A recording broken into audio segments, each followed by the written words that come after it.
ನನಗೆ ನಿನ್ನ ಪರಿಸ್ಥಿತಿಯನ್ನ ಕಂಡರೆ ನಗಬೇಕು, ಒಳಬೇಕು, ಪಶ್ಚಾತ್ತಾಪ ಪಡಬೇಕು ಒಂದು ಗೊತ್ತಾಗ್ತಾ ಇಲ್ಲ. ಯಾಕೆ ಕೂಪಮಂಡು ಕರೀನು?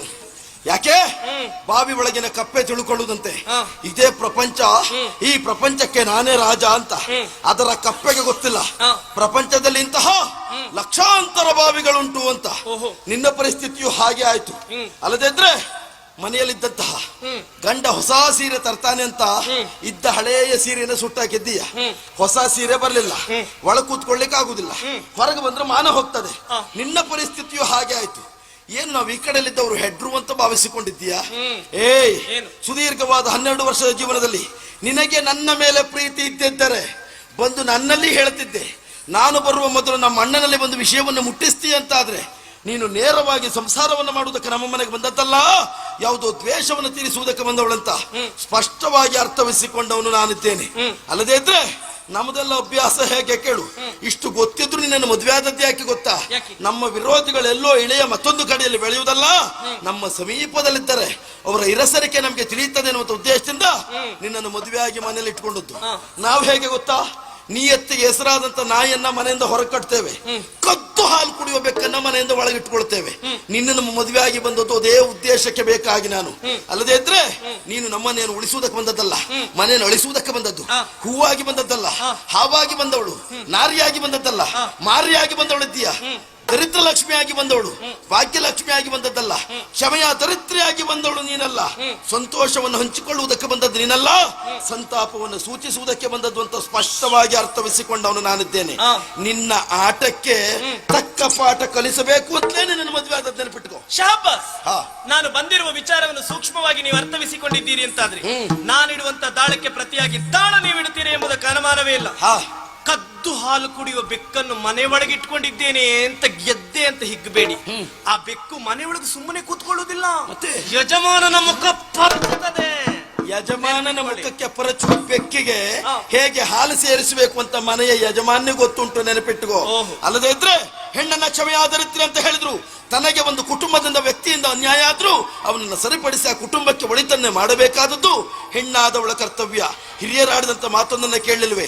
ತನಗೆ ಮುನಿದವರಿಗೆ ತಾಮುನಿಯಲೇ ಕಯ್ಯ, ತನಗಾದ ಆಗೇನು ಅವರಿಗಾದ ಚೇಗೇನು, ತನುವಿನ ಕೋಪ ಹಿರಿತನದ ಕೇಡು, ಮನದ ಕೋಪ ತನ್ನರವಿನ ಕೇಡು, ಮನೆಯೊಳಗನ ಕಿಚ್ಚು ಮನೆಯ ಸುಟ್ಟಲ್ಲದೆ ನೆರಮನೆಯ ಸುಡದು ಅಂತ ಹೇಳಿದ್ರು. ನಾವಿನ್ನೊಬ್ಬರಿಗೆ ದ್ರೋಹವನ್ನು ಅನ್ಯಾಯವನ್ನ ಮಾಡುವುದಕ್ಕೆ ಹೋದ್ರೆ ಮೊದಲು ನಮ್ಮ ಬದುಕು ಹಾಳಾಗಿ ಹೋಗ್ತದೆ ಅನ್ನುವಂತ ಕಲ್ಪನೆ ನಿನಗಿರ್ಲಿಕ್ಕಿಲ್ಲ. ಬಂದ ಅರ್ಜುನನನ್ನು ಸೋಲಿಸುವುದಕ್ಕೆ ಬೇಕಾಗಿ ಜ್ವಾಲೆ ತನ್ನ ಮಗ ಪ್ರವೀರನನ್ನು ಕಳುಹಿಕೊಟ್ರೆ ಅದೇ ಅರ್ಜುನನಿಂದ ಪ್ರವೀರ ಸತ್ತ ಕಾರಣಕ್ಕಾಗಿ ಪುತ್ರ ವಿರಹದ ದೊಳ್ಳುರಿಯಲ್ಲಿ ಬೆಂದಂತಹ ಜ್ವಾಲೆಯ ಪರಿಸ್ಥಿತಿ ನಿನ್ನದಾಗ್ತದೆ. ಮಗನಾದ ಭರತನಿಗೆ ಪಟ್ಟವನ್ನು ಕಟ್ಟಬೇಕು ಅಂತ ರಾಮನನ್ನ ಕಾಡಿಗಟ್ಟಿದ್ರೆ ಪುತ್ರ ವಿರಹದ ವೈದವ್ಯ ದೀಕ್ಷೆಯಲ್ಲಿ ದಶರಥ ಚಕ್ರವರ್ತಿ ಸತ್ತದ್ದರಿಂದ ವೈದವ್ಯ ದೀಕ್ಷೆ ಪ್ರಾಪ್ತಿಯಾದಂತಹ ಕೈಕೇಯ ಪರಿಸ್ಥಿತಿ ನಿನ್ನದಾಗ್ತದೆ. ಈಶ್ವರನಿಗೆ ಅವಮಾನವನ್ನು ಮಾಡಬೇಕು ಅಂತ ನಿರೀಶ್ವರ ಯಾಗವನ್ನು ದಕ್ಷ ಮಾಡಿದ್ರೆ ಅದೇ ಈಶ್ವರನ ಮಗನಾದಂಥ ವೀರಭದ್ರನಿಂದ ತನ್ನ ತಲೆಯನ್ನು ಕಳೆದುಕೊಳ್ಳಬೇಕಾದ ಪರಿಸ್ಥಿತಿ ಬರ್ತದೆ. ಕಡಿದ ಅಂಚಿನಲ್ಲಿ ನಿಂತು ಮನೋವಿಕಾರತೆಯಿಂದ ಕೈ ತಟ್ಟಿ ಮತ್ತೊಬ್ಬರನ್ನು ಕಂಡು ನಗುವುದಕ್ಕೆ ಮುಂದಾಗಬೇಡ. ಆಧಾರ ತಪ್ಪಿದ್ರೆ ನೀನು ಪ್ರಪಾತಕ್ಕೆ ಬಿದ್ದು ಸಾಯಬೇಕಾಗ್ತದೆ. ಸತ್ತ ಇರುವೆಯನ್ನು ಹೊಕ್ಕಿ ಒಂದು ಕೊಕ್ಕಿನಿಂದ ಕುಕ್ಕಿ ಕುಕ್ಕಿ ತಿನ್ನುವ ಕಾಲಕ್ಕೆ ಯೋಚಿಸಬೇಕಾದ ಸತ್ಯ ಯಾವುದು ಗೊತ್ತಾ? ಮುಂದೊಂದು ದಿನ ನಾನು ಸಾಯ್ತೇನೆ, ಇದೇ ಇರುವೆಗೆ ನಾನು ಆಹಾರವಾಗ್ತೇನೆ ಅನ್ನುವಂಥ ಸತ್ಯವನ್ನ ಹಕ್ಕಿ ಯಾವ ಕಾಲಕ್ಕೂ ಮರೆಯಬಾರದು. ದ್ವೇಷದ ಮರ ನಾನು ಬೃಹದಾಕಾರವಾಗಿ ಬೆಳೆದು ನಿಂತಿದ್ದೇನೆ ಅಂತ ಅಹಂಕಾರ ಪಡಬೇಡ. ಒಂದು ಸತ್ಯ ತಿಳಿ, ಮರ ಎಷ್ಟೇ ದೊಡ್ಡದಾಗಿ ಬೆಳೆದು ನಿಂತರೂ ಆ ಮರವನ್ನು ಸುಡುವುದಕ್ಕೆ ಅದೇ ಮರದಿಂದ ತಯಾರಿಸಿದ ಸಣ್ಣ ಬೆಂಕಿಯ ಕಡ್ಡಿ ಸಾಕು, ನೆನಪಿಟ್ಟುಕೋ. ದ್ವೇಷದ ಬೆಂಕಿಯನ್ನು ಹಚ್ಚಿದವಳು ನೀನು. ನೀನು ಹಚ್ಚಿದ ಬೆಂಕಿಯಲ್ಲಿ ನಿನ್ನ ಬದುಕನ್ನು ಹೋಮಿಸದಿದ್ದರೆ ನಾನು ಪ್ರಪಂಚನಲ್ಲ, ನೆನಪಿಟ್ಕೋ.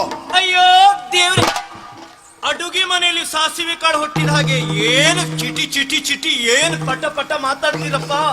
ಮನೆಯಲ್ಲಿ ಗಂಡಸರು ಮಾತನಾಡ್ಲಿಕ್ಕೆ ಇರುವುದು, ಹೆಂಗಸರು ಹೌದು ಹೌದು ಹೌದು ಅಂತ ತಲೆ ಆಡಿಸಿಕ್ಕಿರುವುದು ಅಂತ ಎಣಿಸಿಕೊಂಡ್ರ? ಬೆಂಕಿ ಹಾಕ್ಲಿಕ್ಕಿರು. ಬೆಂಕಿ ಹಾಕುವುದಕ್ಕಾಗಿ ಬಂದವಳು ನಾನು, ನಿಮ್ಮ ಸುಡುವುದಕ್ಕಾಗಿ ಬಂದವಳು. ಹಾಕಿಸ್ತೇನೆ ಬೆಂಕಿ. ಬಬ್ರುವಾಹನನ ಬತ್ತಳಿಕೆಯನ್ನು ಸೇರಿ ತನ್ನ ಮಗ ಪ್ರವೀರನ ಸಾವಿಗೆ ಕಾರಣನಾದ ಅರ್ಜುನನ ಹಸುವನ್ನು ಹೀರಿದ ಪ್ರತಾಪದ ಜ್ವಾಲೆ ನಾನು.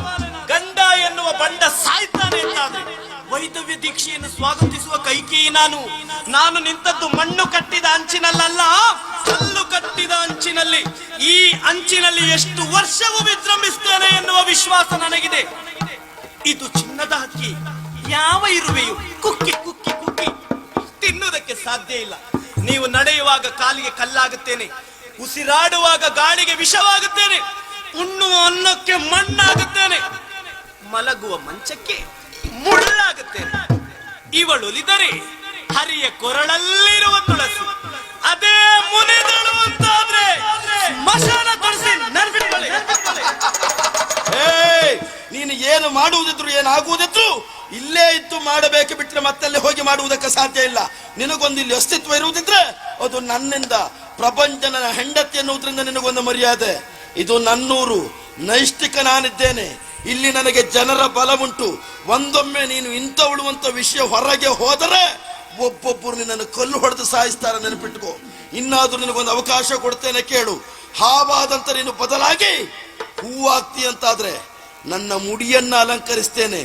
ಇಲ್ಲ ನಾನು ಹಾವು ಅಂತ ಹೆಡೆ ಬಿಚ್ಚುವುದಕ್ಕೆ ಮುಂದಾದ್ರೆ ಈ ಮುಂಡಬಾರದ ಹಾವಿನ ಹೊಲ್ಲನ್ನ ಕಿತ್ತು ಹೇಗೆ ಪಾಠ ಕಲಿಸಬೇಕು ಅಂತ ನನಗೆ ಗೊತ್ತುಂಟು.